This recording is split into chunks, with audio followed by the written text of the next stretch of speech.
Mesdemoiselles, Messieurs, bonjour, très heureux de vous retrouver comme chaque mardi à partir de la station régionale de Constantine pour un bonjour d'Algérie qui va essayer d'être assez divers et riche en parlant d'abord bien d'audition. Et c'est une spécialité de l'ORL, mais il y a eu un séminaire de formation continue à l'intention des chirurgiens. C'est justement, on va parler de l'oreille, de l'audition, avec le docteur Mahgoun Abdelouaheb qui vient de Sétif et qui nous parlera de tout ce qui a été fait dans ce séminaire, encadré par un spécialiste allemand qui a une réputation mondiale. Dans la deuxième partie, on parlera de zones humides, de zones surtout d'écosystèmes et d'écologie, avec le représentant du Centre de recherche de l'environnement à Annaba, qui sont en train de faire tout un dossier, de grandes démarches pour protéger les Dours, qui est quand même assez important. Et Ahmed Jemmadi viendra nous en parler, surtout de tout ce qui se fait en matière de zones humides, en zone urbaine. Moi, je ne connaissais pas, mais il viendra nous en parler.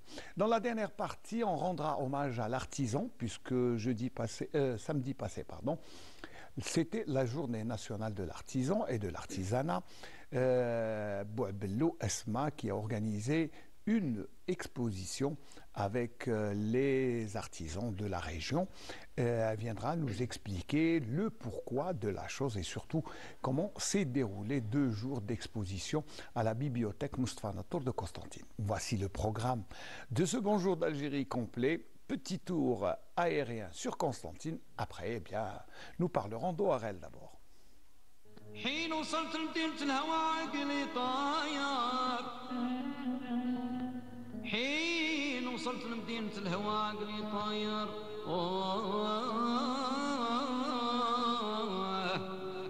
أقدمت على الموت. On ne se lassera peut-être jamais. J'espère que vous êtes comme moi. De toute façon, mon invité était tout aussi bercé avec la voix de l'Haj Mohamed Tahar Ferghani et puis surtout sur ces belles images de Constantine. Marhaba bik, docteur Mahgoun Abdelouaheb. Merci de l'invitation. Et merci d'avoir fait d'abord le déplacement de Sétif tôt le matin. C'est avec plaisir. Le plaisir est pour nous. Voilà, de rencontrer nos amis de Constantine et de rencontrer à travers vous les Algériens ici et outre-mer, c'est-à-dire à l'étranger. Je suppose qu'ils sont J'espère que vous êtes très regardés et ça sera l'occasion aussi de développer avec vous. Alors, c'est vrai que c'est une spécialité dont on ne parle pas beaucoup, l'ORL, qui n'est pas très médiatisée. Pourtant, c'est grâce à elle qu'on écoute mieux ou qu'on améliore notre audition. Et pourtant, l'élément fondamental de la communication, le premier avant la parole, c'est la réception, c'est-à-dire c'est l'audition. C'est elle qui se développe la première au cours du développement du fœtus dans le ventre de sa mère. C'est l'audition. Eh bien oui, c'est la première fonction. Et à ma connaissance, c'est la dernière fonction qui disparaît quand on va ailleurs, quand on va dans l'au-delà, quand on meurt. Donc on commence avec et on termine avec. Très important, le monde a été créé par un mot. Oui. Kun fayakun. Kun fayakun, et c'est vrai que l'amour, on oublie d'en parler, et il en faut beaucoup, surtout quand on aime son métier. Et apparemment, vous, on aura remarqué quand même que c'est avec beaucoup d'amour que vous approchez et que vous partagez surtout, parce que apparemment, il y a des connaissances que vous aimez partager avec vos confrères de l'ORL. Effectivement, ce n'est pas une nouveauté, mais on sait que tout ce qu'on partage peut diminuer, sauf la science. La science, c'est quelque chose de magnifique. Plus on partage, plus ça grandit. Et ça ne diminue jamais. Et c'est dans cette optique-là que, pour moi et pour mes amis, le partage de la science est une essence, c'est quelque chose qu'on vit avec. Et on vit ce plaisir de voir notre petit savoir qu'on a acquis de nos maîtres. C'est que la même chose pour les maîtres avec qui j'ai travaillé et j'ai appris beaucoup, de voir leurs élèves fleurir leur science et leur savoir et aussi améliorer. C'est pour ça, parce que c'est un cumul de sciences. On n'est pas né scientifique, on le devient. Et c'est toujours à travers un enseignant comme on dit, et le plaisir d'avoir un maître. Et c'est ça ce qui fait la continuité aussi. Moi, au cours de ces journées de formation, j'étais un petit peu, pas gêné, mais il y avait un petit hic dans mon cœur que je voyais les jeunes et qui étaient accolés pour essayer d'apprendre. Et quel plaisir! C'est un grand plaisir. Quel plaisir! Alors c'est vrai que ces journées, vous avez organisé des journées. Alors je vais essayer de ne pas me tromper. La tympanoplastie. Voilà, je ne me suis pas trompé. Ça résume beaucoup de choses. Alors, j'ai cru reconnaître qu'il y a le mot tempo. Oui, voilà, tympan. Voilà, tympan. Ouais, ouais. Plastie, ça veut dire chirurgie plastique réparatrice. Oui, voilà, donc c'est à peu près ça. Donc, au centre de ces journées de formation, c'est vraiment comment réparer l'oreille. Effectivement, on parle ici de l'oreille moyenne. Et la première barrière, la porte de l'oreille moyenne, c'est le tympan. Et toutes les tympanoplasties passent par le tympan. Et on a différents types de tympanoplasties, c'est-à-dire on a les tympanoplasties type 1, type 2, type 3, c'est en fonction du tympan et des lésions ossiculaires qui peuvent en découler. Et là, c'est quelque chose de magnifique de réparer un outil qui amplifie le son, ce qui va arriver au niveau de l'oreille interne. Et ce son-là, c'est ça qui nous fait vivre. C'est ça qui nous fait être ensemble et communiquer. Ben oui, de se comprendre d'abord. Et comment? Parce qu'il faut s'écouter. Et écouter, c'est un art. Et si on n'écoute pas, ben on est un peu... C'est pour ça que le bon Dieu nous a donné deux oreilles. C'est bien écouter. et il fallait bien écouter ce qui a été partagé comme technique, parce que ce sont beaucoup plus les techniques nouvelles de chirurgie réparatrice des lésions du tympan. Effectivement. Eh ben, c'est un cours qui a été réfléchi il y a plusieurs années. Avant ça, c'est un cours que j'ai eu le plaisir et la chance de le faire il y a à peu près 13 ans. En Allemagne, à Dresden, avec mon maître professeur Utenbring, Karl Bernd Utenbring, et son élève aussi, qui est actuellement chef de service à Dresden, Zahnert. Et ça a un petit peu changé un petit peu tous les concepts de notre vision sur l'oreille moyenne. On avait certaines visions, que ce soit dans le sens physiologique, physiopathologique et même technique, pour réparer un petit peu les dégâts qui peuvent se trouver au niveau de l'oreille moyenne. Après ce cours-là, il y a eu un bouleversement dans le sens positif. Bien sûr. On a appris des choses qu'on n'a jamais écoutées, que ce soit dans la physiologie de l'oreille, parce qu'on avait une certaine idée comment cette oreille fonctionne, et puis après, ça a été chamboulé. Il fallait remettre un petit peu les pendules à l'heure, se remettre en question pour voir un petit peu la chose d'une manière différente. Et en deuxième lieu, c'était un petit peu les techniques, parce qu'on avait, comme on est un petit peu francophone, on est branché systématiquement sur ce qui se passe sur des méthodes françaises. Et comme j'ai eu le plaisir et la chance un petit peu de maîtriser la langue anglaise, ce qui m'a ouvert les champs et les horizons vers d'autres cieux et d'autres contacts à travers le monde, oui. Et c'est ça, c'est très important de maîtriser les langues. C'est l'outil qui vous permet d'ouvrir les champs et les cieux.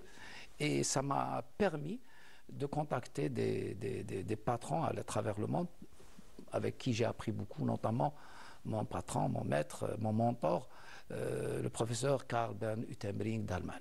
Qui est une référence mondiale, il faut le dire. C'est une référence mondiale en matière de chirurgie de l'oreille moyenne. Et le diplôme ou le certificat qu'on a eu, c'est Middle Ear Reconstruction, c'est-à-dire c'est la reconstruction de l'oreille moyenne. Un petit peu le mot reconstruction diffère du mot plastie. Ça change un petit peu plusieurs concepts. C'est construire. C'est pas placer quelque chose, mais construire tout un concept avec... c'est vrai, construire et réparer, c'est pas la même chose. Non, c'est construire. Construire, c'est-à-dire il faut maîtriser un petit peu l'art de la reconstruction, de la construction. Et ça, comme les architectes, comme partout, il faut maîtriser l'art de la stabilité, l'art de la maîtrise de la conduction des ondes sonores. Et ça nécessite plusieurs connaissances. Ce n'est pas seulement technique, mais c'est un savoir et un savoir-faire. Et à Sétif, on a vu remarquer quand même qu'il y avait d'abord une belle présence, parce qu'il y avait même des Tunisiens et des Libyens qui étaient présents, et surtout des Algériens qui sont venus apprendre les dernières techniques, surtout faire une mise à niveau. Et là, on a remarqué quand même un certain engouement pour ce genre de méthode que les autres ne connaissaient pas. Effectivement, comme ça fait 12-13 ans que, après mon cours, j'ai commencé un petit peu à mettre ces connaissances en pratique et aussi à les partager avec mes collègues au cours des différents congrès qu'on a eu la chance de participer et aussi organiser à Sétif, à Alger, à Constantine, à Ouadsouf, partout, à Oran. On commençait à partager avec nos collègues un petit peu les nouvelles connaissances qu'on a acquises. Et au début, c'était un petit peu une résistance, entre parenthèses, parce que tout ce qui est nouveau est un petit peu gênant pour les collègues. Pourquoi? Parce qu'on déstabilise un petit peu des choses qui existaient auparavant. Tout ce qui est préconçu comme idée. Oui, effectivement, mais l'intelligence, c'est de ne jamais dire non. Et l'intelligence, c'est de dire pourquoi pas. Et peut-être qu'il y a d'autres choses. Et ça, cette manière de faire ouvre tout le temps des horizons et ça permet d'ouvrir l'esprit et d'acquérir d'autres connaissances. Ne pas se renfermer sur soi-même et dire que je connais déjà et avec quoi je fais les choses, c'est bien. Mais je pense que chaque fois qu'on se remet en cause, on améliore ses connaissances et on s'ouvre à l'autre et c'est une progression vers l'avant. Alors nous étions présents avec nos amis Saïd Belounis et Akram Ayadi à ces journées 2 jours de formation. Et voilà, le compte rendu après, on expliquera un peu plus ce qui s'est passé au niveau de ces 2 journées de formation. Les médecins ORL avaient rendez-vous à Sétif pour faire connaissance avec les dernières techniques de la tympanoplastie, qui est une chirurgie réparatrice de l'oreille en présence d'imminentes personnalités scientifiques. Ce sont des techniques avancées pour la chirurgie de l'oreille moyenne. Il y a beaucoup de malades qui ont, disons simplement, une perforation de la membrane tympanique, mais aussi qui peuvent avoir un cholestéatome. C'est une maladie dangereuse où il faut toujours opérer pour l'enlever parce que cette infection peut aller dans le cerveau, dans le sang, et ça c'est vraiment dangereux. Et il y a plusieurs techniques pour l'opérer et des techniques avancées. On essaie de faire apprendre ici aux collègues ici algériens. Ce sont des techniques qui sont dans quelques bouquins, mais qu'on a développées depuis les dernières années pour améliorer, pour avoir de meilleurs résultats surtout. Normalement, on fait l'opération, on enlève l'inflammation, mais le malade, il n'entend pas. Et notre but, c'est de faire mieux entendre le fonctionnement de l'audition, de l'améliorer. Pour ça, il y a quelques techniques avec le cartilage, avec des prothèses spéciaux pour les insérer. La nouveauté, c'est quoi? C'est d'essayer d'utiliser le cartilage d'une manière un peu spécifique et aussi d'essayer de restaurer la fonction auditive par des prothèses. Et ça, c'est quelque chose entre parenthèses, pas innovant, mais la manière avec laquelle on l'enseigne, c'est un petit peu innovant. Parce que les techniques sont un petit peu à la hauteur des résultats. Parce que ces techniques-là apportent les meilleurs résultats pour le patient. C'est quelque chose d'innovant où on peut pour la première fois faire des dissections. On fait de la chirurgie en live sur des malades réels et là on est au laboratoire pour affiner la technique, pour essayer d'être dans la perfection et dans la précision par rapport aux gestes au niveau de l'oreille. Ça leur permet de manipuler du cartilage comme on vient de le faire avec les coupes de cartilage ou là avec les stations plus tard. Donc vibrométrique, où ils vont un petit peu avoir une sensation donc, de réel. Donc, il y a des gens qui apprennent à opérer avec le microscope, mais maintenant il y a la technique assez récente, innovante, c'est la chirurgie auto-endoscopique, c'est-à-dire en utilisant la caméra, et donc c'est l'endoscope à la place du microscope. C'est une technique qui est innovante et elle est nouvelle, donc ça permet d'avoir un plus. À la faveur d'un riche programme pratique et de quelques cours théoriques, les bénéficiaires de cette formation continue ont exprimé leur satisfaction. Le professeur Margoun a une technique assez spéciale en matière de tympanoplastie en fait. Il fait les reconstructions tympaniques à sa façon. Il a appris aux côtés du professeur Hittenberg en Allemagne et il essaie de transmettre ce qu'il sait à ses confrères algériens et maghrébins. في تقنيات جديدة وحديثة في عمليات التمبانوبلاستي في عمليات الإسيكولوبلاستي وعمليات جراحات الكوليستوما في خبرات عالية والله بالجزائر ونحاول ننقل هذه المعلومات إلى بلدنا ونعلم الجماعة التانيين. Une rencontre scientifique qui a permis aux médecins ORL de faire une mise à niveau de leurs connaissances. Voilà, fallait être quand même présent pour s'apercevoir qu'il y avait quand même un échange de connaissances assez quand même fructueux. Alors, un transfert de connaissances. Oui, effectivement, c'est ça le plaisir. Le plaisir, il est non mesurable de partager ses connaissances avec les autres et aussi voir l'engouement, comme vous avez vu, de tous les chirurgiens. Il y a des chirurgiens qui ont 20 ans d'expérience. Ici, plus, il y a des profs qui sont venus pour apprendre et c'est en leur honneur cette humilité et comment dire, pour venir encore une fois apprendre. On apprend à tout âge d'abord. Oui. Alors, votre consoeur tunisienne a dit la méthode du professeur est un peu particulière. Alors c'est quoi exactement? Alors, tout un chacun, alors on a appris des choses avec nos maîtres.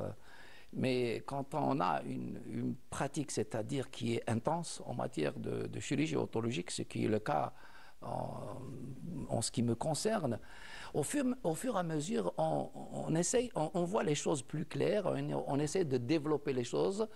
Et je ne sais pas, c'est aux autres de le dire, je ne peux pas le dire à moi-même. Non, mais c'est elle qui a dit la technique du professeur Mergoun est particulière. J'espère, oui. Effectivement, entre parenthèses, on a une manière un peu spécifique de faire un petit peu les choses et qui prouve son efficacité par les résultats qu'on a. Et les résultats qu'on a sont des résultats extraordinaires qui n'ont rien à envier à ce qui se passe dans le monde. Au contraire, on se retrouve...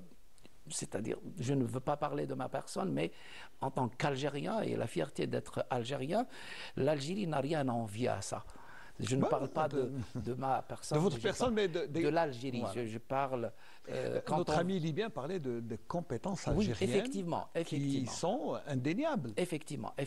Et j'ai eu le plaisir de recevoir professeur Jahan Abdeslam de Libye il y a quelques années, qui était émerveillé par ce qu'on faisait. Il a appris un petit peu et il a encouragé les Libyens à venir.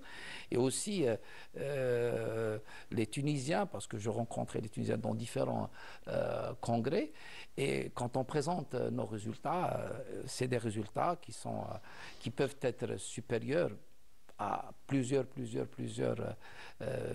comment dire, communautés internationales. Voilà, sans citer, mais la reconnaissance, déjà le fait que votre technique ait dépassé les frontières algériennes, c'est déjà pas mal. C'est déjà un grand acquis. Effectivement, et je suis fier pour cela et fier pour l'Algérie et pour essayer d'avoir, c'est-à-dire on a le potentiel, pour aller plus loin. Et quand on présente à l'échelle internationale, on n'a pas à rougir. On n'a pas à rougir de ce. Au contraire, on a des motifs de satisfaction. On a des motifs de satisfaction. Au contraire, on est un petit peu entre parenthèses dit, on peut faire plus. On peut faire mieux si on a ce qu'on appelle the Algerian power, c'est-à-dire c'est tous les systèmes vont dans le bon sens pour avoir ce Algerian power où le scientifique est un ambassadeur. Pas ma personne, mais tous les scientifiques algériens doivent être considérés par le gouvernement, par l'État, comme des ambassadeurs de l'Algérie. Là où on va, on ne représente pas notre personne, mais on représente à travers ça l'Algérie. Et je pense qu'ils sont à l'écoute Ah oui, j'espère. J'espère. Non, surtout que. Alors pourquoi le motif de fierté? C'est quoi? C'est que vous êtes un pur produit de l'université algérienne. Vous ne vous êtes pas formé ailleurs. Non, non, non. Vous avez certes eu à partager des techniques avec des sommités mondiales, c'est tout à fait normal, mais vous avez été formé à l'université algérienne. J'ai été formé à Babzouar, à la faculté de médecine d'Alger. J'ai été formé par des maîtres extraordinaires, notamment mon maître professeur Ben Seman, Rabbi Rahmo, et tous les autres que je garde un souvenir extraordinaire, professeur Mentouri, professeur Iloul, professeur Boussekine, extraordinaire, c'est des enseignants, professeur Toumi, c'est des enseignants extraordinaires. C'est quelque chose qu'on n'oublie pas dans sa formation. Et dans cette continuité-là, on est fiers aussi de représenter de temps en temps l'Algérie quand on a l'occasion de présenter certains travaux à l'échelle internationale. Et on est fiers. Et j'espère qu'on écoutera que l'ambassadeur, ce n'est pas seulement une fonction dans le sens du ministère des Affaires étrangères, mais le scientifique est un ambassadeur. Tout comme l'économique. Comme l'économique, là où culturel. Le culturel, on représente notre pays. On ne représente pas nos personnes parce que les personnes disparaissent, les faits restent. Et l'Algérie, elle est là pour tout le monde. L'Algérie, comment dire, c'est le berceau de tous les Algériens. On l'aime beaucoup, on essaie de faire tout ce qu'on peut pour que son image brille à l'échelle internationale. Et cela passe par le partage de votre expérience au niveau des techniques de prise en charge des maladies de l'audition. Ça, c'est une spécialité aussi, parce que, personnellement, moi, je m'arrêtais au marteau et l'enclume de l'époque de l'implant cochléaire, mais ça a énormément évolué. Oui, effectivement, l'implant cochléaire était une révolution en matière de chirurgie. Parce ça fait quand même 15, 16, 17 ans à peu près. Un peu plus. Ça a bouleversé un petit peu les acquis, ce qu'on connaissait, et c'est venu changer beaucoup de choses. Et quand moi je suis un peu spécialisé en matière d'oreille moyenne aussi, parce qu'avant la chirurgie de l'oreille moyenne se contentait, comme a dit mon maître professeur Utenbring, à enlever l'inflammation, à enlever un petit peu cette pathologie qu'on appelle le cholestéatome. Mais on ne se focalisait pas beaucoup pour la restauration de l'audition. Et avec ces techniques qu'on a appris, ces connaissances aussi qu'on a appris, c'est devenu ce qui n'était pas concevable, ce qui n'était pas un petit peu quelque chose qu'on pouvait espérer, est devenu une réalité. Mon maître avant, professeur Ben Seman, il disait qu'est-ce qu'on va faire de ces cavités d'évidement. C'est quoi cette cavité d'évidement? Quand on faisait la chirurgie du cholestéatome, techniquement, comme on ne maîtrisait pas bien le sujet, on essayait d'enlever carrément tout sous le cholestéatome et on ouvre le maximum l'oreille pour essayer de contrôler et d'éviter la récidive. Mais on ne savait pas restaurer, on ne savait pas reconstruire. Et mon maître, Rabbi Rahmo, il disait, comment on va les faire? Je peux vous dire, maître, que les choses, comme vous avez espéré, sont devenues réalité. Maintenant, on peut rétablir les cavités d'évidement, on peut reconstruire des oreilles qui étaient ouvertes, complètement ouvertes, avec des techniques innovantes, des techniques de comblement en utilisant le cartilage et plusieurs autres outils, des prothèses, et on peut restaurer des fonctions et restaurer une oreille moyenne. C'est-à-dire, c'est ce qu'on appelle en anglais the middle ear reconstruction. On arrive à rétablir l'espoir, on arrive à rétablir la fonction pour que le patient puisse retrouver une anatomie qui se rapproche du normal et aussi une fonction. Et ça, c'est extraordinaire de recevoir les malades après la chirurgie, les interventions, quelques semaines, quelques mois après, et voir leur sourire et qui disent « je revis, docteur », c'est extraordinaire. Oui, c'est le meilleur salaire que l'on puisse toucher, c'est le sourire et la satisfaction du malade qui guérit. Bon, donc ça veut dire que si on a une baisse de l'audition, non, il ne faut pas s'inquiéter. On peut, faut pas trop, parce que c'est un peu gênant de dire. Vous savez, certaines personnes ne s'avouent pas malentendants facilement. Oui, vous avez raison. On essaye de... C'est indigné, c'est-à-dire comme ça. Non, j'entends, je suis bien, j'entends, je suis bien. Mais sachez que l'audition, c'est l'outil de la communication et de temps en temps, on ne se rend pas compte soi-même. Il y a certaines pathologies comme l'autospongiose, c'est une pathologie qui est génétique et où l'audition diminue progressivement et on commence à s'isoler doucement et on ne se rend pas compte. On ne veut plus partager avec les autres, on ne veut plus si être avec, pas, dans la famille, on est un petit peu isolé. La maman qui a cette pathologie, parce qu'elle touche plus les femmes, elle veut se retrouver plus dans la cuisine qu'avec les invités. Et on s'isole doucement. Et ça, on ne se rend pas compte. Il faudrait être un petit peu stimulé et dire non, il y a un problème ici. Ouais. Et le patient dit toujours non, j'ai pas de problème, j'ai pas de problème. Il ne faut pas avoir honte de consulter le médecin, c'est réparable. Ouais. Voilà. C'est un appel un peu parce que des fois, quand on a quelques problèmes d'audition, on n'admet pas facilement. On laisse le temps, on dit ça va se régler, c'est un petit bouchon, mais non, il faut consulter. Non, il faut consulter. Parce que derrière ça, plusieurs choses peuvent apparaître. C'est-à-dire des complications. Oui, beaucoup de choses. Voilà. On est sur un plateau, on va donner de l'espoir et pas beaucoup de... Voilà. Non mais, pourquoi je dis ça? C'est pour les gens qui ont juste un petit problème d'audition. Il ne faut pas dire que c'est minime, il faut aller voir le médecin et consulter. Et je crois que les compétences algériennes sont là. Elles prennent en charge avec beaucoup de facilité ce genre de petits bobos d'audition. On va terminer parce que vous savez, le temps passe vite. Oui, il n'y a pas de problème. Voilà. Donc je vous laisse le soin de conclure parce que là, on a fait le tour de la question, surtout en termes de formation continue et surtout de la chirurgie de l'oreille moyenne. Donc si vous avez... Je vous laisse le soin de conclure avant de passer à un autre... Alors, premièrement, je tiens à vous remercier pour... Nous sommes un service public, je le rappelle toujours. Non, mais malgré ça, vous vous êtes déplacé, vous êtes venu à Sétif avec votre équipe et tout, et ça, c'est extraordinaire. Ça montre l'intérêt que vous portez un petit peu à tout ce qui est manifestation scientifique et manifestation dans le sens médical. Et aussi, je suis heureux de rencontrer à travers vous les Algériens ici en Algérie et les Algériens à l'étranger, que je salue tout le monde, à travers vous peut-être qu'il y a mes malades qui sont en train de voir, je les salue. Et aussi de dire merci à mes collègues parce que ces journées ont été organisées, on les a organisées, mais c'était sous l'égide de l'association des ORL de Sétif.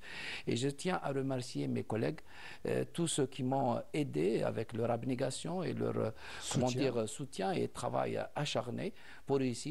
C'est une petite association, c'est l'association des ORL de Sétif qui fait beaucoup de choses. On a organisé beaucoup de congrès et de congrès de valeur ajoutée extraordinaire et venu une brique qui constitue un plus dans la construction, ce cours qu'on a fait ensemble et j'espère qu'il y en a d'autres et je remercie à travers vous mes amis et je m'excuse à travers vous de ne pas les citer tous, sinon on va prendre il y en a beaucoup, il y a Dr Ben Abid, il y a Dr Kihal, il y en a beaucoup, je remercie et voilà, et je remercie Constantine pour son accueil.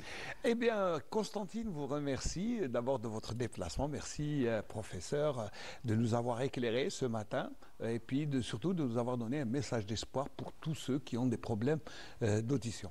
Docteur Mahgoun Abdelouhab, merci d'avoir fait le déplacement. J'espère vous retrouver très bientôt, Inch'Allah, pour d'autres rencontres scientifiques de ce niveau. Il faut dire que c'était de la haute voltige, c'est très haut niveau. Et c'est pour vous encourager qu'on s'est déplacé. J'espère que la prochaine fois, on passera à une étape supérieure encore, Inch'Allah. Why not? Voilà, Inch'Allah. Allez, on va juste rendre hommage, pour rester dans le milieu médical, aux pédiatres qui se sont rencontrés la semaine passée. Ils ont organisé une journée de pédiatrie à Constantine et notre consoeur Amina Batouche était présente.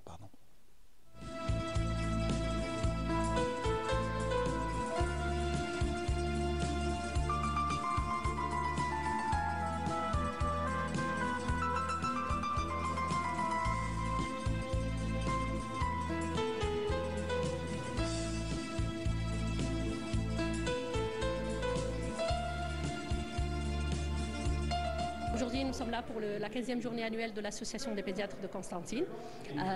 C'est une journée en fait de formation médicale continue. Nous avons reçu jusqu'à présent 220 personnes et avec des intervenants et des référents de tout le territoire algérien. Le but en fait c'est d'améliorer la prise en charge des enfants, donc de se mettre à jour, de perfectionner la pratique et l'expertise de chacun.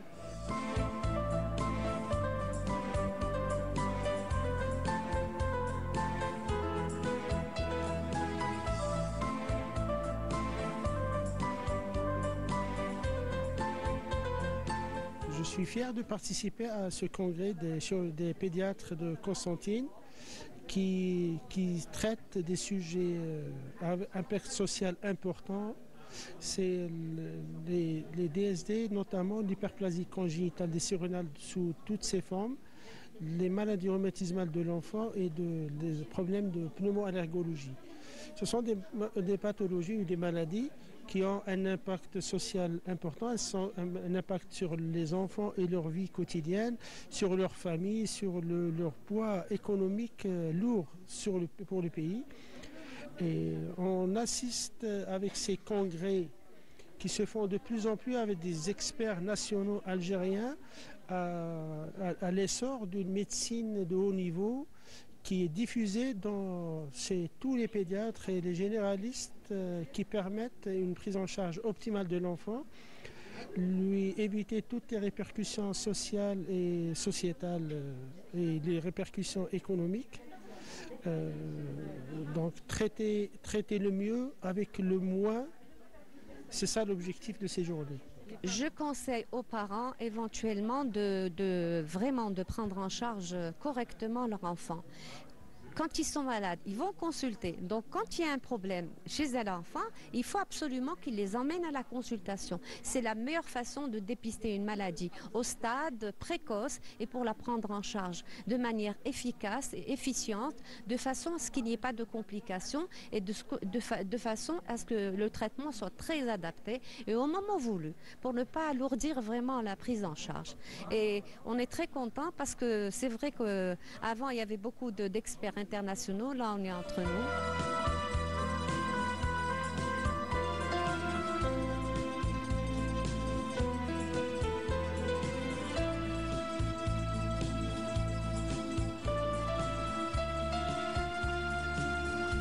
Donc on a parlé des différentes difficultés diagnostiques et thérapeutiques qui existent ici en Algérie et l'amélioration de ce diagnostic, des explorations et de la prise en charge.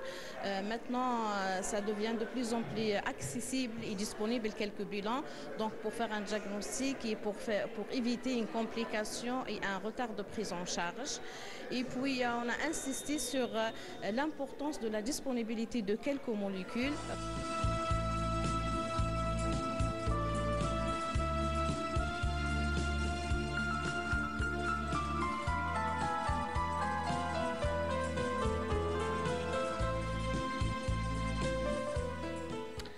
Voilà, on va changer complètement de domaine. On était dans le médical, on va parler maintenant d'environnement et surtout de tout ce qui se passe en matière de protection de l'environnement.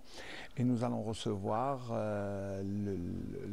Monsieur Imad Jemnadi qui va représenter le centre de recherche environnement, c'est ça? Oui, à Annaba. Exactement. Marhaba bik. Merci d'avoir fait le déplacement d'abord de Annaba. Merci à vous pour l'invitation. Alors, présentez-nous d'abord le centre de recherche que nous ne connaissons pas exactement. Vous savez, il y a des centres de recherche en aménagement du territoire, en biotechnologie, voilà. Vous faites partie des quelques structures qui sont là avec des chercheurs permanents, mais vous cherchez quoi exactement? Alors, le centre de recherche, comme le nom l'indique, c'est un centre de recherche en environnement. Il a été créé en 2018. Par décision ministérielle. Il est sous tutelle du ministère de l'Enseignement supérieur et de la Recherche scientifique. Donc sa vocation est beaucoup plus la recherche en environnement dans tous les sous-spécialités ou même grandes spécialités de l'environnement. Alors, on associe environnement et développement durable. Ça veut dire quoi exactement ? Alors, maintenant, la politique de l'État et la politique internationale d'une manière générale, elle œuvre pour la protection de l'environnement pour des fins qui sont du développement durable, c'est-à-dire au profit des populations de tout le monde. Exactement, donc c'est des programmes de recherche qui s'intéressent à combiner entre la recherche scientifique et qu'est-ce qu'on va faire avec cette recherche pour répondre aux besoins de la population, de la santé, de l'alimentation et de tout le reste. Alors à Annaba, il y a quand même quelques spécificités. Vous avez une richesse, une très grande richesse, parce qu'on parle de montagne.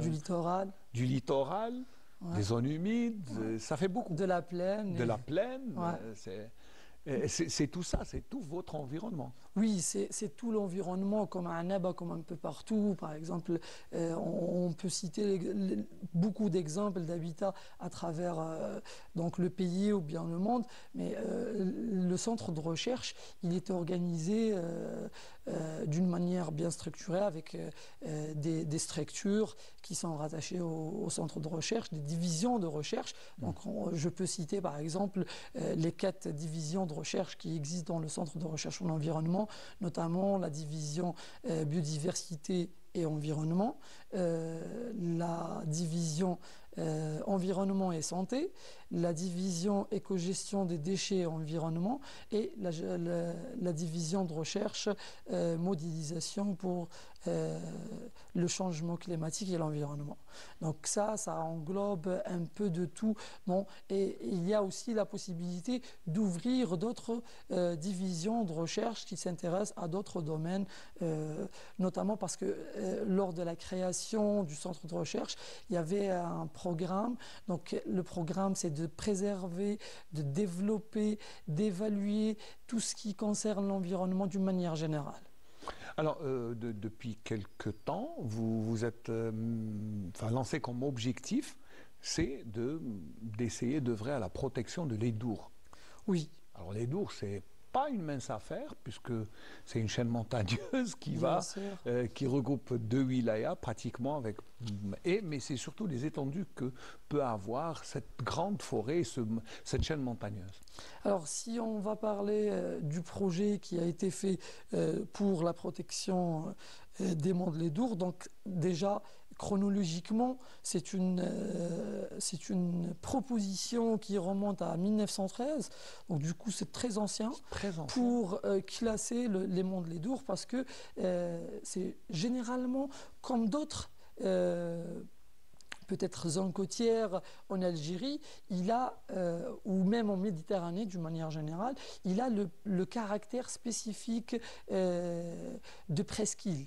Presqu'île, c'est-à-dire c'est un habitat insulaire. Il ressemble à des îles. Ce n'est pas une île, mais c'est une étendue qui va dans la mer. Voilà, c'est une presqu'île. Voilà. Donc, comme on le sait, dans le Méditerranéen de l'Afrique du Nord, le sud de l'Europe, et même le climat méditerranéen qui est par exemple entre l'Amérique du Nord et l'Amérique du Sud, du côté de sud-ouest de l'Australie. Donc ça, c'est des climats méditerranéens. Ce sont des hotspots, c'est-à-dire des emplacements qui sont très riches en biodiversité, et cette biodiversité, elle est très importante parce qu'elle est particulière, parce qu'elle habite dans un milieu qui est insulaire et on ne peut pas la trouver nulle part ailleurs. D'accord. Donc c'est pour cela donc les efforts ont été consécutifs pour essayer de classer donc les monts de l'Edour.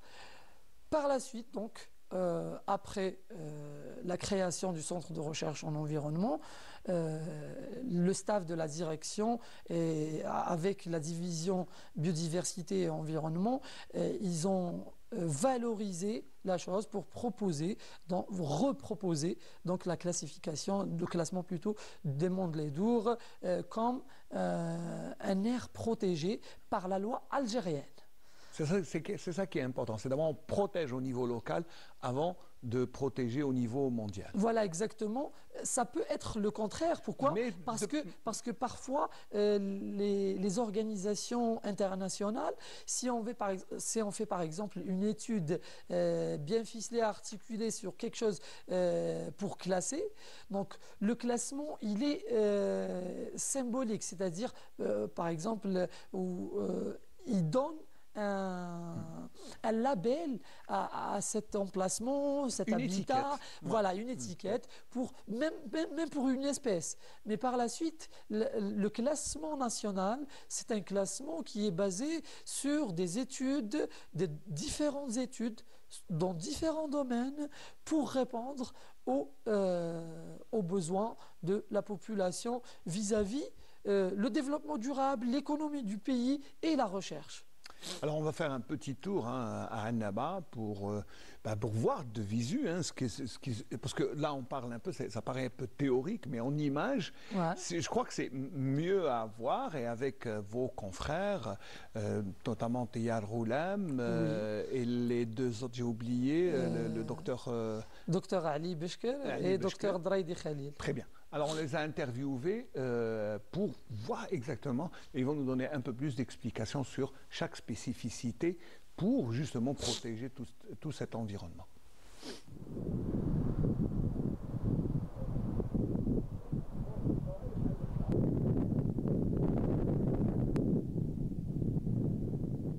Nous sommes au cœur du nouveau parc naturel de Lidour, donc de la wilaya de Annaba, et bien évidemment donc s'étend jusqu'à la wilaya de Skikda. Ça représente plus de 51% de la wilaya de Annaba.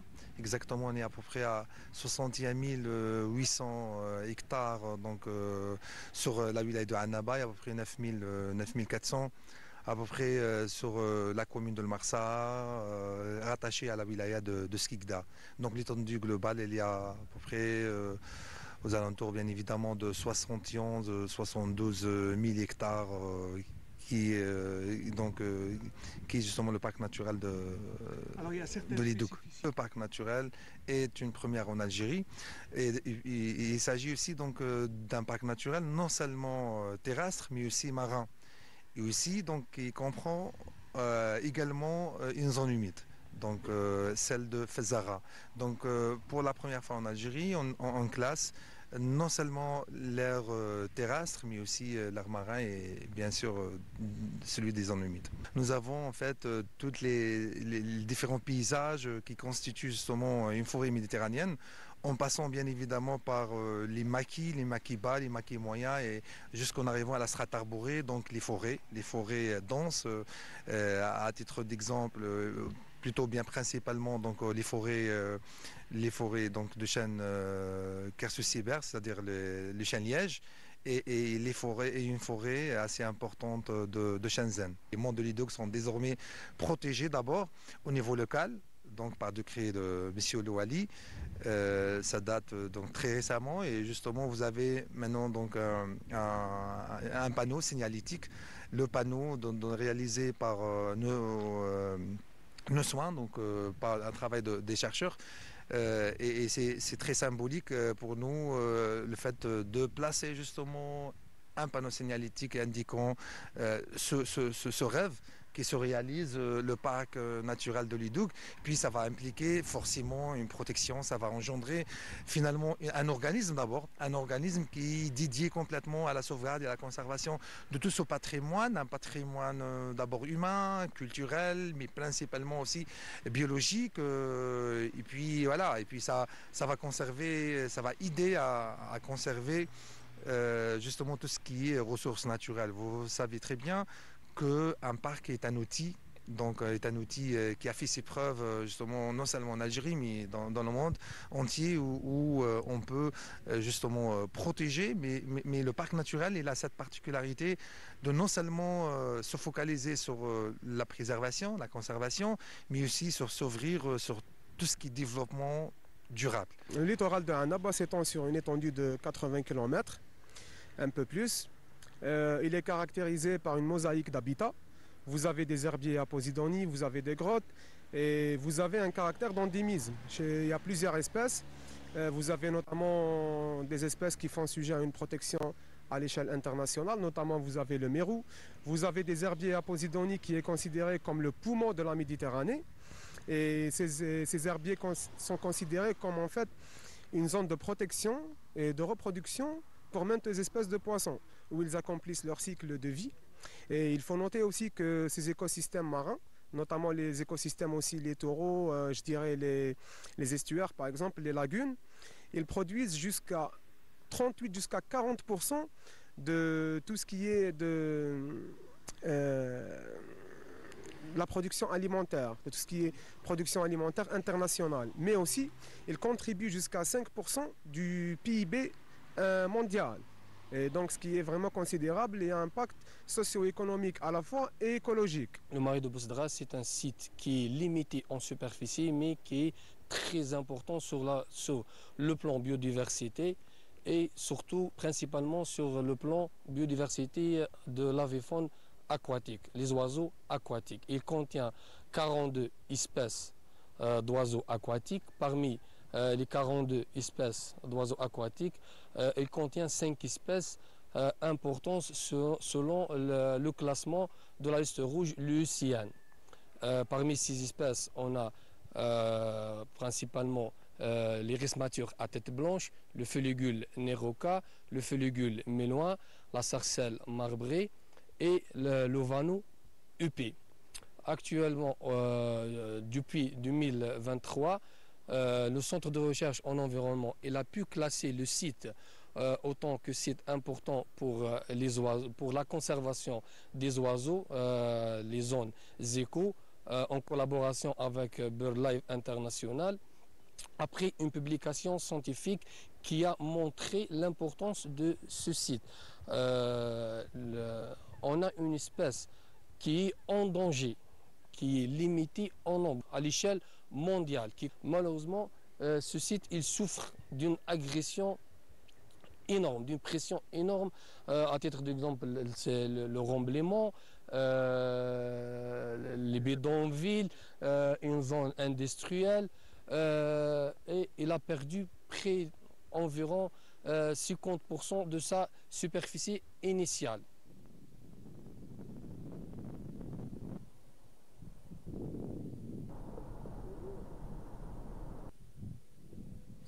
Voilà, 50% d'une zone humide, c'est important, c'est un massacre, on va le dire. C'est énorme. C'est énorme en matière d'écologie.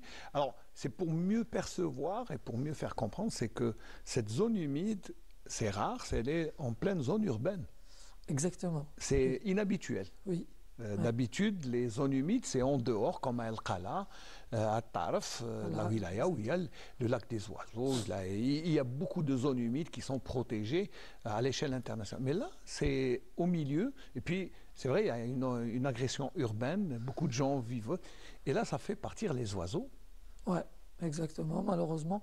Donc, la mission Vraiment, la mission du centre de recherche, c'est de mettre les chercheurs au profit de cette situation qui est une situation à la fois alarmante, mais qui peut se transformer par des études qui sont poussées, c'est-à-dire de la recherche, pour valoriser et donner un plus par rapport à ces zones humides ou n'importe quel habitat qui est habitat naturel.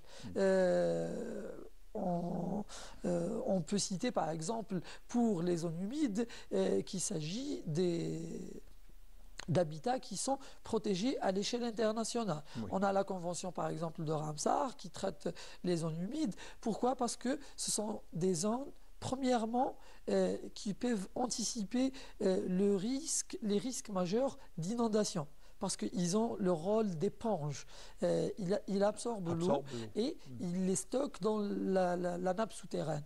Du coup, si on va éliminer à chaque fois les zones humides, il va y avoir beaucoup d'inondations. D'ailleurs, on est en train de travailler sur cette zone humide. Surtout que Annaba est classée quand même zone à haut risque en matière d'inondation. En matière d'inondation et qui est une grande pluviométrie aussi. Voilà, exactement. Donc on a les altitudes, c'est une zone qui est là où on va trouver beaucoup de zones humides. Donc on a un complexe de zones humides, de plusieurs 11 zones humides à Annaba. Là on en a montré qu'une, c'est la plus agressée. Voilà, exactement. On va dire c'est essayer de lancer tirer la sonnette d'alarme pour essayer de la protéger de ce qui reste en moins. Surtout qu'il y a une espèce d'oiseau qui est à 10%, voilà, qui est là, mais il ne reste que 10% de tout ce qu'il y a dans le monde. 10% sont à Annaba, dans cette petite zone humide. Exactement, c'est une petite superficie de près que ça a été à 54 et ça a diminué à 50%, presque à 59%. Donc on va bientôt publier l'étude. Donc et là, c'est un problème parce que il y avait quand même une espèce qui est protégée à l'échelle internationale, comme l'a précisé le collègue, donc par l'Union internationale de la conservation de la nature qui est l'IUCN. Donc c'est une espèce qui est protégée par l'IUCN et cette espèce, elle est présente dans cette zone humide et elle fait 10% de la population mondiale de l'oiseau. Donc une fois les études ont été faites par l'équipe, on a publié un article et puis il y a BirdLife International, qui est une organisation internationale qui s'occupe donc de l'ornithologie des oiseaux, donc qui a contacté le centre et a dit que c'est bon. Il y a des critères que vous avez répondus dans l'article. Donc, c'est un article scientifique publié avec l'éligibilité de cette zone humide pour être une zone importante pour la conservation des oiseaux parce qu'il y a certains critères et certaines espèces d'oiseaux qui sont protégées à l'échelle internationale. En voie de disparition, voilà, c'est ce qu'il faut le dire. L'autre volet, bon, on a parlé aussi de l'Edour. Bon, l'Edour, si vous voulez ajouter, parce que c'est un grand projet. Ouais. C'est un projet qui va demander peut-être un peu plus d'efforts. Là, c'est seulement une plaque, comme on dit, mais c'est déjà une première action. Une première bataille gagnée, on va dire, pour le centre de recherche. Bien sûr, c'est une bataille gagnée. Pourquoi? Parce que, premièrement, c'est pas un classement international. C'est un classement national par loi.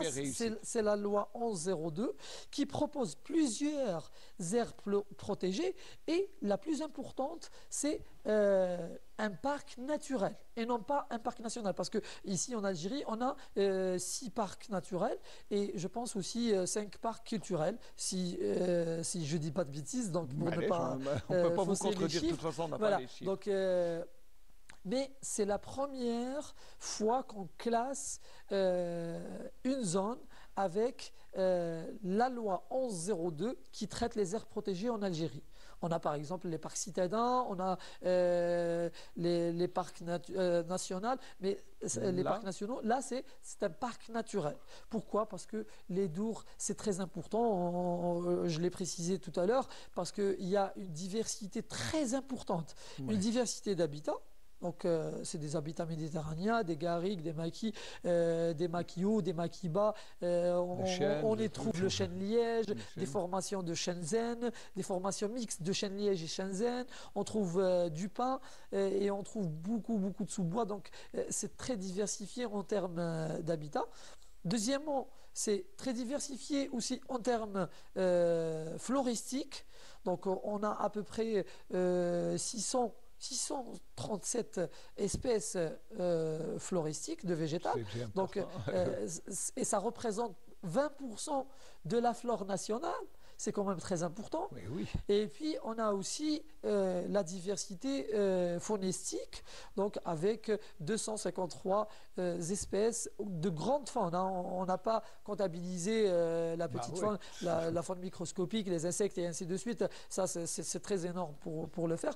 Mais la grande faune, on arrive à quand même 78% d'oiseaux, 10% de mammifères, 7% de reptiles et 4% d'amphibiens. C'est très important comme diversité. Il faudrait une montagne de chercheurs.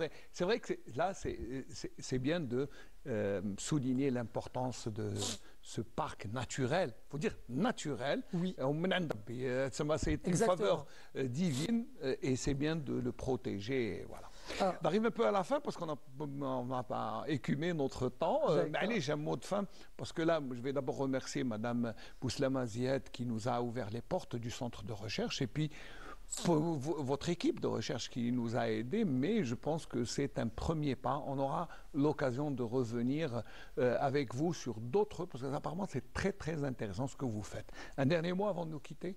Inch'Allah, un dernier mot, c'est il faut œuvrer pour l'environnement parce que soit pour les générations futures, soit pour assurer un développement durable parce que on a par exemple à l'échelle internationale les objectifs de développement durable, ils traitent par exemple zéro faim dans le monde, zéro pauvreté, l'égalité des chances et ça veut dire des objectifs nobles. Et justement ce classement des mondes les doux, c'est pour répondre, pour dire maintenant la loi 1102, elle stipule que une fois il est protégé par la loi, on ne peut pas faire des activités qui nuisent à l'environnement et on peut avoir la substitution de travailler avec développement durable, par exemple les femmes rurales. Il y a beaucoup par exemple de coopératives de femmes qui travaillent avec des produits naturels pour les valoriser, donc c'est très important. Et en plus c'est bio, c'est sain, c'est bien. Exactement, ça c'est vraiment le cœur de la mission du Centre de recherche en environnement et c'est la mission de tous, mais nous on travaille, on fait le recherche, voilà, mais les gens ils font tout ce qui est la protection. Voilà, exactement, les acteurs locaux ils doivent y participer. Et il m'a dit merci beaucoup. Je rappelle que vous êtes chercheur permanent au Centre de recherche pour l'environnement à Annaba. Merci d'avoir fait le déplacement et surtout de nous avoir éclairé.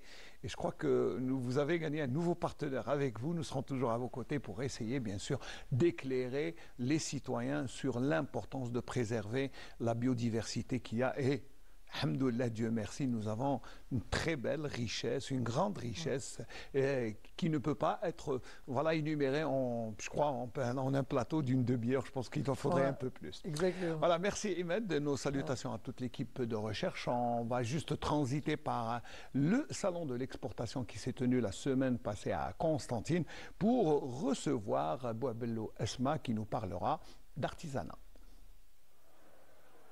Le salon de la production nationale et de l'exportation aura été un véritable espace d'opportunité d'échange économique entre les producteurs soucieux d'améliorer le slogan Made in Bledi. L'objectif essentiel, c'est pour l'exportation du produit local algérien vers le continent africain. Et nous, autant qu'organisation du CREA, on est en train d'encadrer nos adhérents et nos investisseurs d'être dans l'exportation de leurs produits vers l'Afrique. Nous avons affaire à des producteurs de produits qui sont exportables. Donc c'est beaucoup plus pour promouvoir le produit algérien. Donc c'est un avantage. De même que la zone, la ZLECAf vient d'ouvrir à partir de novembre. Donc ça va simplifier les exportations vers l'Afrique. L'objectif étant de faire connaître la production nationale et de lui ouvrir les voies de l'exportation. On a exposé aujourd'hui pour باش نعطوا المنتوج للمستهلك الجزائري. On vous présente la première machine à la crème, la première en Algérie et en Afrique. La technologie algérienne à 1000%. Je suis ici depuis 2008. Oui, ça fait 16 ans. Mais souvent du temps, j'aime beaucoup ce pays. Après, j'ai installé ici. J'ai commencé à faire la production alimentation. Ça, c'est notre produit. C'est la première fois à participer à la foire. Oui, je suis très contente et j'ai la chance pour participer cette fois, notre foire concernant la production en Algérie. Maintenant, on a déjà le marché, le wilaya Oran, Constantine, Alger, Royal, quelques wilayas, on peut trouver notre produit. Et maintenant, en train de faire le marché en Algérie, en même temps, on fait l'exportation à l'étranger. Tout ce qui est exportation envers l'Europe et ainsi que l'Afrique. L'Afrique, nous sommes en pourparlers. Par contre, au Moyen-Orient, à Qatar, nous sommes déjà présents à Qatar, nous sommes déjà présents en Belgique. et nous avons d'autres marchés qu'on va Inch'Allah être présents Inch'Allah عندهم بإذن الله. الحاجة اللي درناها مليحة في المنتوج إنه الناس اللي كنا نستوردوا منهم عندنا نصدروا لهم. كنا نجيبوا فيهم واحد مدة 10 سنوات وحنا نصدروا في نفس المنتوج.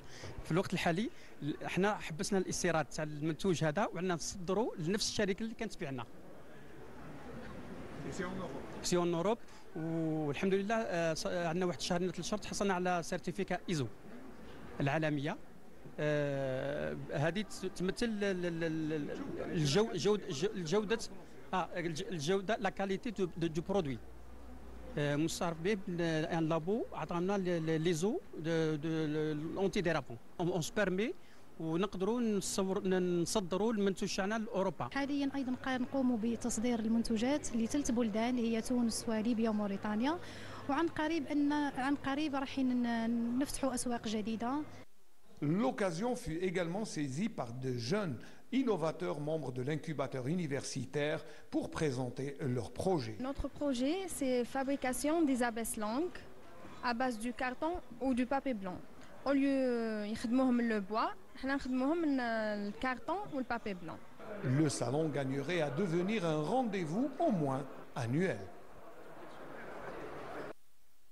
Voilà, rendez-vous économique toujours intéressant et surtout c'est quand il y a les espaces de rencontre, les échanges sont fructueux et c'est toujours intéressant comme cela s'est passé à la bibliothèque Mustapha Ntour de Constantine où il y avait bien beaucoup d'artisans et on remercie Bouabelou Ajma d'avoir organisé d'abord cet événement. Merci d'être là. Merci pour l'invitation.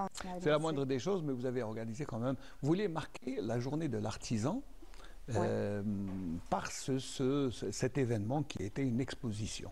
Exactement. Alors expliquez-nous. Voilà, c'est à l'occasion de la journée nationale de l'artisan, donc avec la bibliothèque principale de la lecture publique de l'Aïe de Constantine, avec la directrice, en collaboration avec l'établissement d'Arbledi, qui est moi la gérante de cet établissement, on a organisé justement cette journée pour l'artisan, et surtout pour mettre en valeur le rôle important de l'artisan dans différents secteurs. Donc le secteur économique, le secteur culturel et évidemment le secteur social. C'est vrai que l'artisan, il est présent depuis la nuit des temps, c'est grâce à nos mains que nous vivons, grâce à nos créations, que nous mettons en valeur notre identité. Comme là, vous avez de très beaux costumes. Et ça, c'est un de vos produits, c'est fait d'une manière artisanale, il faut le dire. Exactement. Moi aussi, je suis artisane. J'ai organisé, non seulement j'ai organisé cette exposition, c'est par amour parce que j'aime beaucoup l'artisanat et c'est par rapport à ma formation. Donc j'ai été architecte de formation. Moi, j'allais vous dire comment d'architecte on passe à artisan. C'est deux mondes différents. Non, pas du tout. Pour moi, je vois pour pas. Vous, c'est... Oui, c'est pas. Donc c'est l'architecture, ça m'a permis déjà d'aimer le patrimoine parce que j'ai été architecte et j'étais impliquée dans le domaine du restauration et des monuments et des sites historiques. Donc j'étais dans le domaine du patrimoine. Donc c'est j'ai travaillé pendant pratiquement plus de 14 ans dans le patrimoine. Donc j'ai appris à aimer le patrimoine. Donc ça devient le patrimoine, c'est un... Donc je vais tous les jours le patrimoine, c'est pas sur le professionnel, mais ça devient vraiment, je vis le patrimoine dans le quotidien, dans l'habit, le manger, de parler, de voir, d'apprécier. Donc c'est pour cela que je me suis intéressée à l'artisanat algérien. Donc petit à petit, donc j'ai créé ma marque, on a créé moi et mon amie Salima, je la salue. On a créé cette marque vraiment pas timidement, mais c'était juste une passion. C'est juste une passion. Et l'architecture, on n'en parle plus? Si, j'étais architecte, je travaille dans mon domaine, mais c'était ça, c'est juste une passion. On va dire c'est un loisir, c'est un loisir, une passion qui est devenu. Voilà, qui est devenu par la suite vraiment un sacerdoce. Voilà, c'est ma vie, donc et ça devient vraiment mon objectif, c'est de valoriser, de mettre en valeur notre artisanat algérien et on le sait, notre patrimoine tellement il est riche, tellement il est beau, donc notre objectif c'est de valoriser ce patrimoine et surtout l'artisanat algérien. Vous l'avez valorisé à travers cette exposition. Oui, exactement. Et il y avait beaucoup de monde, il y avait... Oui, on a plus de 28 exposants de différentes spécialités, différents wilayas. Donc on a essayé plus ou moins de créer une dynamique d'échange entre les wilayas et entre les artisans et de créer aussi la concurrence et surtout la créativité chez l'artisan. Et finalement, c'est cette concurrence, ça donne d'améliorer la qualité de produits artisanaux. Alors on va regarder le reportage de Amina Bartosh qui s'est rendue à cette exposition.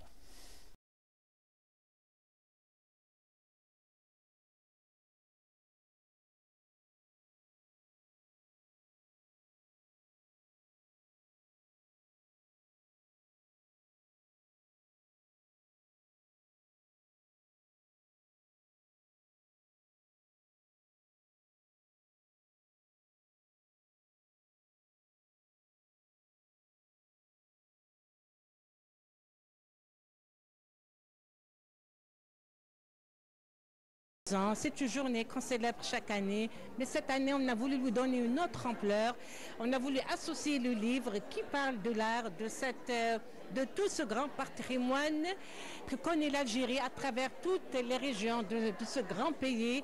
Donc le tissage est là, l'argent est là, le tissu est là, le bois est là, la terre est là. Donc tout le monde, toute cette jeunesse qui est venue exposer, qui dépasse les 28 exposants, qu'abrite la bibliothèque aujourd'hui. Donc c'est dans toute cette variété de travaux manuels de cette jeunesse qui a un goût magnifiquement agréable, qui œuvre pour la préservation de ce grand patrimoine dans tous ces domaines, comme je l'ai dit, de la Kabylie, du sud, le nord, est, ouest, et notons aussi que la Palestine est présente comme notre invité d'honneur avec la Koufia de Constantine, de la Palestine, qui exprime à travers ses couleurs, ses formes, toute l'histoire de la Palestine, et la grande révolution est là.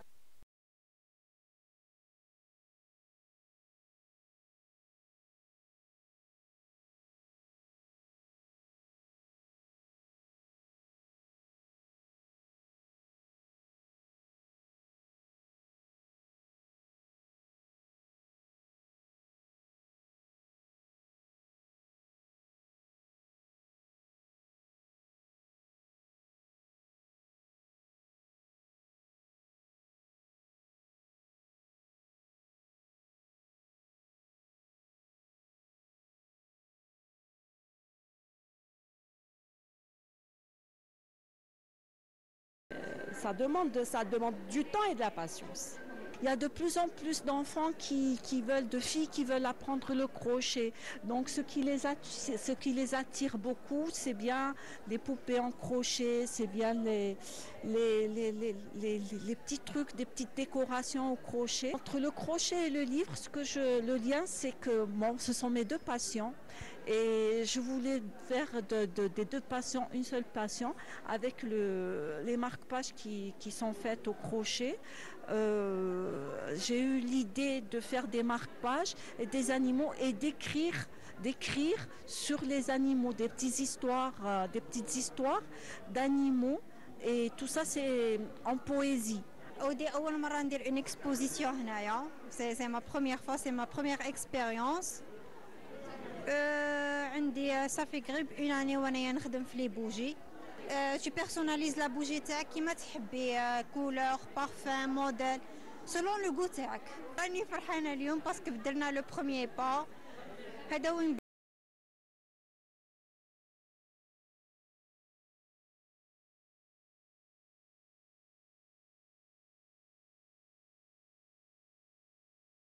والثورة لنشر والتعريف بالتراث المادي الفلسطيني من الألبسة والكوفية الفلسطينية وغيرها.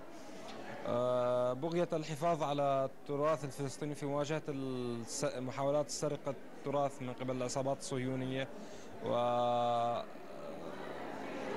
التراث الفلسطيني.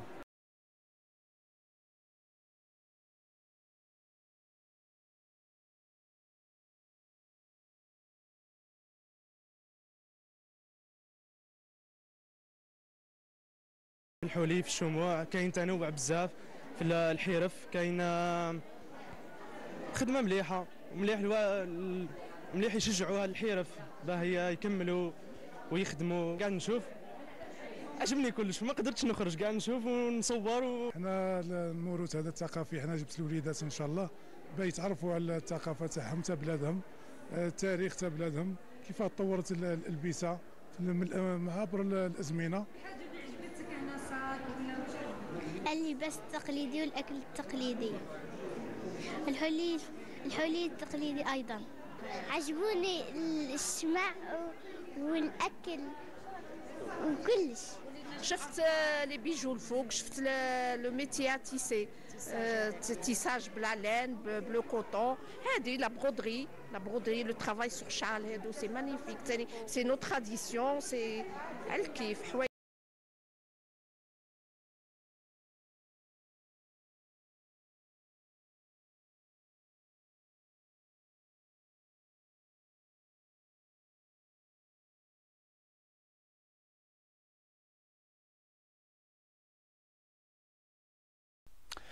Alors, Asma Bouabello, quand on revoit ces images, parce que vous étiez dedans, oui, j'étais dedans. Pas tout à fait peut-être lucide en somme, mais là, quand vous revoyez, vous comprenez que le salon était petite réussite. Oui, pour moi, c'est une réussite. Et surtout, on a donné la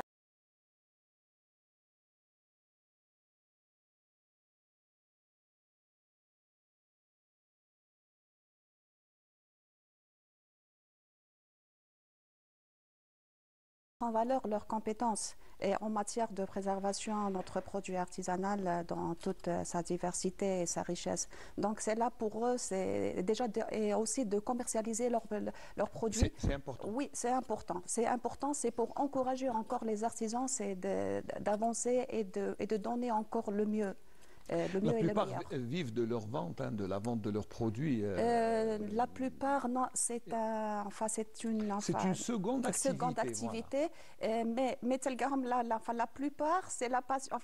C'est la passion. C'est la passion, mais la balance, elle est plus artisanale que le métier commercial. Que commercial. Voilà, mais ce qui est bien, c'est l'évolution.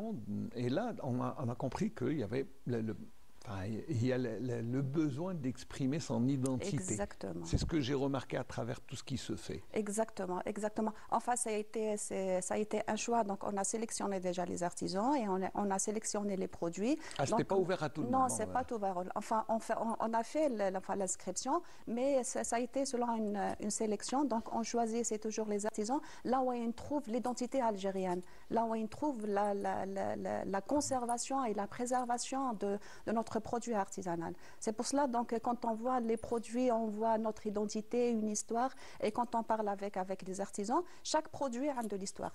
Donc, on dit, voilà, l'histoire, c'est par rapport à ma grand-mère, par rapport à mon père, par rapport, j'ai été influencée par un artisan. Donc, c'est pour cela, on voulait, c'est toujours transmettre ce métier aux générations futures. Et qu'est-ce qui vous a influencé pour les costumes, à les rendre... garder l'aspect traditionnel, mais dans un modernisé. Voilà, exactement. C'est ça notre objectif. L'objectif, c'est faire habiller la femme comme la femme algérienne à l'algérien. C'est toujours avec identité algérienne, donc c'est mettre en valeur notre algérianité et notre africanité aussi.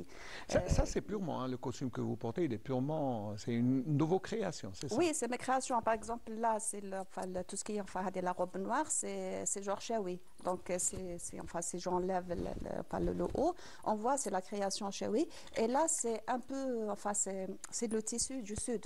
Donc, voilà, c'est... Bah oui, l'air du Sud, le vent du Sud est là, il est présent. Hein, il est présent parce qu'on s'inspire toujours. Et l'écharpe, moi, personnellement, je m'inspire beaucoup du Sud. Donc, c'est à 70% nos tenues, c'est plus vers le Sud.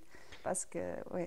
Pourquoi il y a une certaine influence Oui, j'aime beaucoup le Sud parce que je m'inspire par rapport à la nature, par rapport à la femme du Sud, par rapport à l'identité. Et surtout le Sud, je l'ai négligé, mais il a pas pris vraiment sa place au milieu. Et surtout le Nord. Et justement, je voulais faire l'échange entre le Nord et le Sud. Et pourquoi pas la femme du Nord porte des tenues du Sud.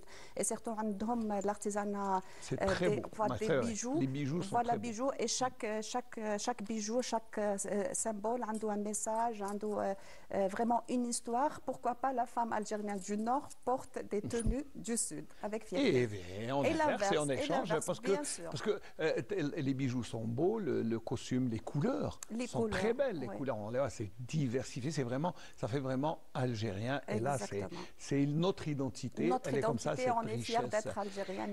Par contre, je n'ai pas vu dans votre exposition, je n'ai pas vu de dinanderie, qui est un métier artisanal qui fait la réputation de Constantine. Oui, c'était, malheureusement, j'ai invité une artisane qui fait vraiment la dinanderie de façon constantinoise, bien sûr. Constantinoise, mais vraiment avec une touche très moderne, mais malheureusement à la dernière minute, elle n'a pas pu venir. Donc j'ai pas... Vous savez, j'ai fait la même remarque au Palais du Bey, où il y avait une exposition à la même occasion sur les mosaïques, la céramique, mais il n'y avait pas de dinanderie. Oui, malheureusement, là, je voulais l'inviter, mais c'était la dernière minute, elle n'a pas pu venir. Mais on voit quand même le cuivre est présent, c'est dans les bijoux. Il y a des artisans, ils ont présenté, par exemple, celui-là, la boucle d'oreille, c'est faite en cuivre et avec le cuivre de Constantine. Donc, vous savez, la journée de l'artisan n'est pas passée inaperçue, puisque au Palais du Bey aussi, il y avait une rencontre, une exposition très intéressante sur la céramique et les spécificités qu'il y a à Constantine et en Algérie. Amina Batouche s'était également rendue à cette exposition.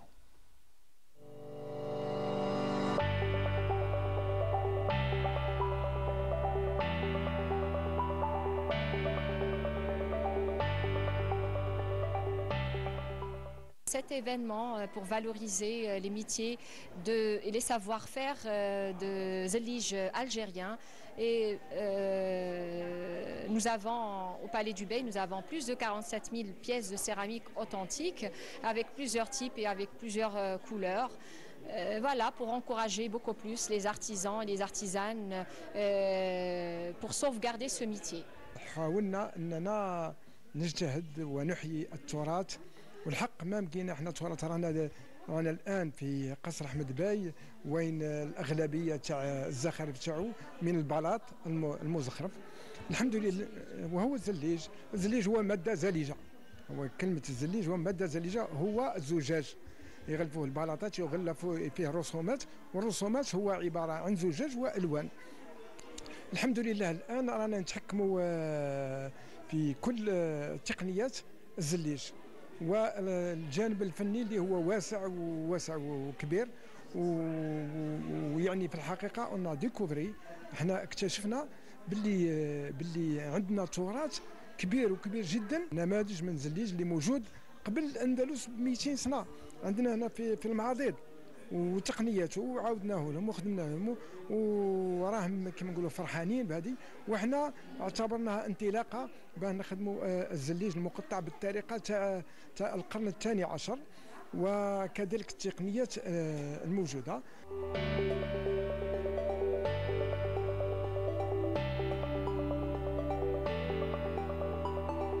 احنا ورشه نخدموا كل حاجه تراث من التراث تاعنا نحيو فيها.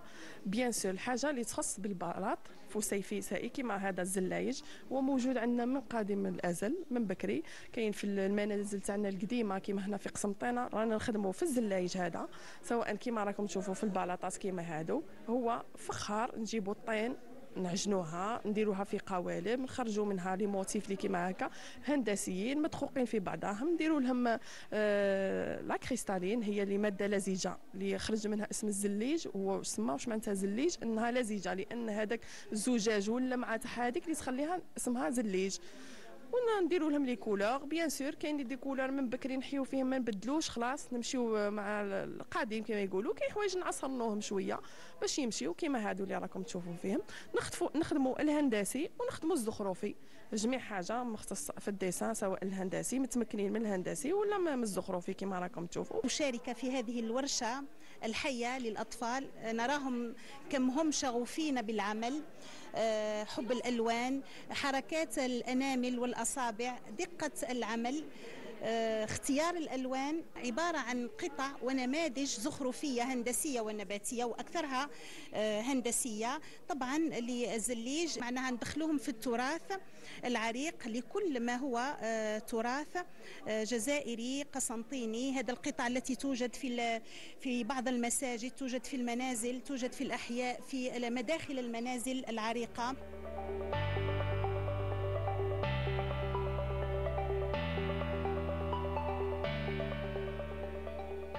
فيه الوان بزاف مليحه، سما مختلفه بزاف، ولازم نحافظوا على الموروث تاعنا الزخارف تاعنا، ولازم نعاود نرجعوا ليه، نعاود ندير كوريو به الديار تاعنا من هو خير. اليوم بالتحديد نرى صور جميله للزليج الجزائري القسنطيني بالاحرى. هذا النوع من السيراميك ان صح القول، او هذا النوع من الرخام الذي يرسم عليه بطريقه ابداعيه جميله جدا. هذا الرسم الفسيفسائي الجميل.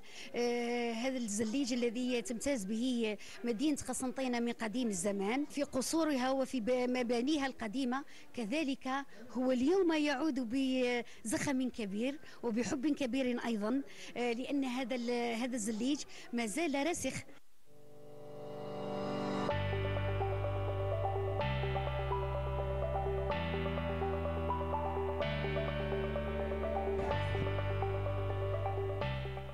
Voilà, belle exposition, et c'est toujours à l'occasion de la journée de l'artisan. C'est vrai que l'artisan, peut-être qu'une seule journée ne suffit pas, il faudrait peut-être le mettre en valeur plusieurs fois tout au long de l'année, n'est-ce pas? Exactement, exactement. Enfin, l'artisan, il est toute l'année, surtout, et surtout actuellement, on voit l'économie de notre Algérie, c'est basé sur l'artisanat et le tourisme. Donc une journée, ça ne suffit pas. Il y a aussi la journée du tourisme qui s'associe un peu. S'associe entre l'artisanat et le tourisme. Il faut dire que c'est un combat tout au long de l'année que vous faites, parce que bon, c'est déjà. Est-ce que c'est facile d'habiller avec cette nouvelle mode? Est-ce que les gens s'habillent? Est-ce que c'est... Oui, enfin, il faut convaincre déjà la femme algérienne, mais tout doucement. Donc il faut la convaincre, il faut déjà faire le pas et porter et oser et sortir. Et il faut donner l'envie à la femme algérienne de porter cette tenue dans le quotidien. Donc on sait que la femme actuellement c'est active, on trouve la femme dans tous les domaines, c'est partout. Heureusement d'ailleurs. Heureusement, oui, alhamdoulilah, heureusement. Et là, pourquoi pas la femme porte pas cette tenue, pas uniquement dans les fêtes, mais pourquoi pas même quand au quotidien. Au quotidien, c'est la tenue de ville. Donc la tenue de ville. Donc on peut transformer par exemple la sarwa shalqa ou la sarwa mdawar ou la sarwa كيما نقولوا بكري اللوبيا, pourquoi pas كي تروح تخدم même dans réunion officielle. Donc حنايا c'est notre objectif, c'est de transformer, de donner vraiment être la tenue pratique, légère, décontractée et chic. Donc on peut transformer la femme chic. Je pense que ça sera difficile d'aller travailler avec une gandora. Si. Non, pas gandora. Ça va être un peu difficile. Non, mais pas gandora. Mais il y a des tenues qu'on peut les porter tous les jours, mais pas que dans les fêtes. Ouais. C'est dans le quotidien. C'est vrai que l'apparat et le costume algérien, il est associé à la fête. Il n'est pas associé au quotidien. Justement, et là, on se pose la question, pourquoi? Et justement, c'est ça notre objectif. C'est donner la tenue. Pourquoi par exemple, oui, pourquoi pas? بكري كانوا يلبسوا سروال المدور ولا هذاك le pantalon bouffant. كانوا يقولوا لي c'est 12 mètres pour faire un pantalon. Là, quand on voit les femmes algéroises avec le pantalon bouffant, donc on peut le faire avec 2 mètres. Donc 2 mètres, on donne l'allure. Donc quand on voit, on dit voilà, c'est un pantalon bouffant. Bekri quand c'est difficilement, mais là on peut le porter très très très facile. Et en plus on donne avec la touche moderne. Donc surtout les femmes. Moderne mais aussi identitaire parce que. Identitaire, voilà. C'est une expression identitaire. Voilà, exactement. L'objectif c'est quoi? Parce que moi personnellement ça me fait peine. Ça fait vraiment de la peine. À l'étranger, quand on est à l'étranger, donc surtout la première fois quand on a commencé, on porte des pantalons bouffants etc.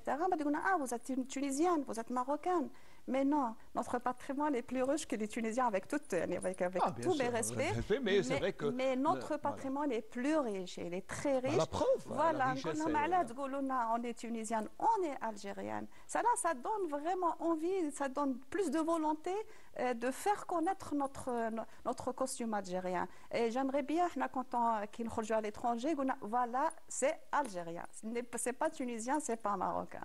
Et je pense que le combat est dur, mais il est entamé, c'est déjà bien. Vous avez commencé, c'est bien. C'est de travailler pour la modernisation du costume algérien. Voilà. Un dernier mot peut-être pour parler de l'artisanat ou de ce que vous faites, parce qu'au quotidien, je sais que vous organisez beaucoup d'événements, de rencontres. Oui, on organise surtout à l'établissement d'Al-Bledi. Donc, on a créé cet espace, c'est un lieu d'échange et d'expression culturelle, là où on organise vraiment des expositions et tout ce qui est lié à la créativité et dans le domaine du théâtre, de la musique, de la littérature, de l'art, de l'artisanat. Voilà, je touche et on a offert même l'espace pour les artistes pour accrocher leurs œuvres à Al-Bledi et gratuitement et surtout c'est pour les encourager. Pour les encourager et pour donner plus de visibilité aux artisans et les artistes. Et même on a un concept store là où on réunit tous les produits artisanaux pour commercialiser les produits artisanaux. Et ça, c'est pour les aider beaucoup pour plus les à aider survivre, et pour les encourager et pour pour donner plus de visibilité. Et plus des petites expositions d'Al-Bledi, c'est à la demande des artisans. C'est là où on expose et surtout on rate beaucoup d'occasions. On a l'occasion de l'artisan, on a le Mouled, on a le 8 mars, on a beaucoup d'expositions. Et à chaque fois, on donne une opportunité ou une occasion à une certaine catégorie ou à un certain artisan. C'est pour présenter leurs compétences et leur savoir-faire. En attendant de donner une journée à la presse pour exposer. Oui, avec un grand plaisir. avec grand plaisir. Voilà, avec un grand plaisir. En tout cas, et on fait des hommages pour des personnalités de Constantine. C'est tout à votre honneur. On vous souhaite bon courage. Merci d'avoir répondu à notre invitation. Merci à vous. Merci et puis, peut-être, Inch'Allah, d'autres occasions de vous retrouver pour, justement, dans ce combat culturel qui est extraordinaire et artisanal. On vous souhaite bon courage. Merci beaucoup. Merci pour l'invitation. Et je remercie encore une fois les artisans et les artisanes qui ont participé à notre exposition. Et nous sommes vraiment reconnaissants de leur engagement envers les Constantines, envers l'Algérie et envers Al-Bledi. Merci beaucoup. Allez, on termine. Bouablou Asma était notre dernier invité. Voilà, le Bonjour d'Algérie tire à sa fin. Merci de nous avoir suivis.